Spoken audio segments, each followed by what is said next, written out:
بسم اللہ الرحمن الرحیم۔ اندھی حویلی۔ رات کے سناٹے میں جب چاند بادلوں کے پیچھے چھپ جاتا تو شہر کے کنارے واقع وہ پرانی حویلی مکمل اندھیرے میں ڈوب جاتی۔ لوگ اسے اندھی حویلی کہتے تھے کیونکہ اس کی تمام کھڑکیاں برسوں پہلے اینٹوں سے چن دی گئی تھیں۔ سورج کی روشنی بھی اس کے اندر پوری طرح داخل نہ ہو پاتی تھی، اور وہاں رہنے والوں کے بارے میں عجیب و غریب کہانیاں مشہور تھیں۔ کوئی کہتا وہاں خزانہ دفن ہے، کوئی کہتا وہاں ایک ظالم جگیردار کی بد دعائیں آج بھی گونجتی ہیں، جبکہ کچھ لوگ یقین رکھتے تھے کہ اس حویلی میں داخل ہونے والا کبھی پہلے جیسا واپس نہیں آتا۔ شہر میں ایک محنتی اور دیانتدار نوجوان حارث اپنی بیمار والدہ کے ساتھ رہتا تھا۔ غربت کے باوجود اس نے کبھی حرام کا سہارا نہ لیا۔ ایک دن اس کی والدہ کی بیماری بہت بڑھ گئی اور علاج کے لیے بڑی رقم درکار تھی۔ اسی دوران ایک برا شخص بازار میں ملا اور بولا، اگر تم اندھی حویلی سے صرف ایک صندوق لے آؤ تو تمہیں اتنا انعام ملے گا کہ تمہاری کئی نسلیں خوشحال ہو جائیں گی۔ حارث پہلے تو گھبرا گیا، مگر والدہ کی جان بچانے کی خاطر اس نے ہمت کر لی۔ مغرب کے بعد وہ ہاتھ میں لالٹین، پانی کی بوتل اور قرآن پاک کی تلاوت کرتے ہوئے حویلی کی طرف روانہ ہوا۔ حویلی کا زنگ آلود دروازہ دھکیلتے ہی ایسی آواز پیدا ہوئی جیسے برسوں سے کسی نے اسے نہ کھولا ہو۔ اندر ہر طرف گرد، ٹوٹے ہوئے ستون، مکڑی کے جالے اور خاموشی کا راج تھا۔ صرف ہوا کے جھونکے پرانے دروازوں کو ہلاتے تو خوفناک آوازیں گونج اٹھتیں۔ وہ آہستہ آہستہ آگے بڑھا تو دیواروں پر پرانی تصویر نظر آئی، جن میں ایک امیر خاندان کے چہرے دکھائی دیتے تھے، مگر سب کی آنکھوں پر سیاہی پھیری ہوئی تھی۔ اچانک اسے کسی کے قدموں کی چاپ سنائی دی۔ اس نے پلٹ کر دیکھا تو کوئی نہ تھا۔ اس نے خود کو سنبھالا اور اللہ کا نام لیتے ہوئے آگے بڑھتا گیا۔ چند لمحوں بعد وہ ایک بڑے ہال میں پہنچا، جہاں درمیان میں ایک پرانا صندوق رکھا تھا۔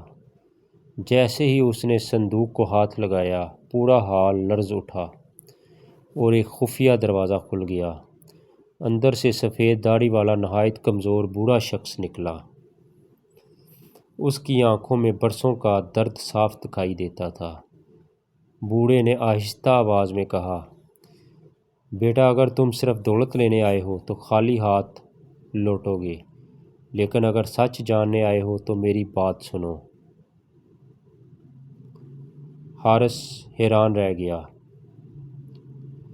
بوڑھے نے بتایا کہ برسوں پہلے اس حویلی کا مالک بے حد ظالم جگیردار تھا۔ اس نے یتیموں کی زمینیں چھین لیں، غریبوں کا حق مارا اور اپنے ہی چھوٹے بھائی کو جھوٹے الزام میں قید کر دیا۔ مرتے وقت اس نے اپنا خزانہ اسی حویلی میں چھپا دیا تاکہ کوئی اس تک نہ پہنچ سکے، لیکن اس ظلم کی وجہ سے اس خاندان کی خوشیاں ختم ہو گئیں، اولاد برباد ہو گئی اور حویلی ویران ہو گئی۔ بوڑھے نے ایک پرانی چابی حارث کے ہاتھ میں دیتے ہوئے کہا، اصل خزانہ سونے کا نہیں بلکہ وہ رجسٹر ہے جس میں تمام مظلوموں کے حقوق درج ہیں۔ اگر تم وہ رجسٹر شہر کے لوگوں تک پہنچا دو تو ہر غریب کو اس کا حق واپس مل جائے گا۔ حارث نے چابی لی اور خفیہ کمرے میں داخل ہوا۔ وہاں سونے کے ڈھیر، چاندی کے برتن اور قیمتی ہیرے موجود تھے، مگر ایک پرانی لکڑی کی الماری میں گرد سے اٹا ہوا رجسٹر بھی رکھا تھا۔ اس نے رجسٹر اٹھایا اور واپس مڑنے لگا تو اچانک فرش ٹوٹنے لگا۔ وہ پوری قوت سے بھاگا اور آخری لمحے میں باہر نکل آیا، جبکہ خزانے والا کمرہ ہمیشہ کے لیے زمین میں دھنس گیا۔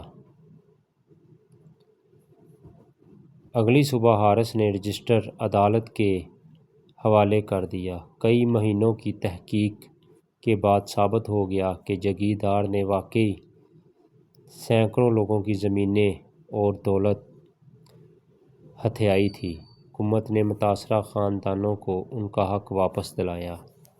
حارث کی دیانتداری دیکھ کر اسے سرکاری انعام بھی ملا، جس سے اس نے اپنی والدہ کا علاج کرایا اور ایک چھوٹا سا کاروبار شروع کیا۔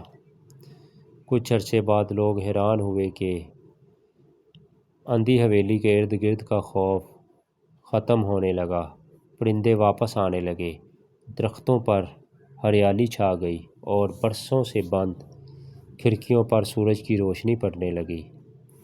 لوگوں نے محسوس کیا کہ اصل اندھیرا حویلی میں نہیں بلکہ ظلم، لالچ اور ناانصافی میں تھا، اور جب سچ سامنے آیا تو اندھیرا خود بخود ختم ہو گیا۔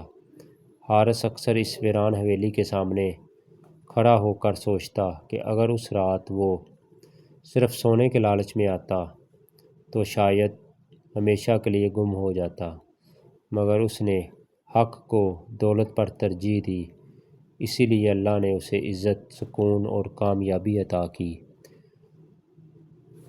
اس واقعے کے بعد پورے شہر میں یہ مثال دی جانے لگی کہ سچا انسان اندھیری سے اندھیری حویلی میں بھی روشنی تلاش کر لیتا ہے، جبکہ جھوٹا انسان روشن محل میں رہ کر بھی اندھیرے میں بھٹکتا رہتا ہے۔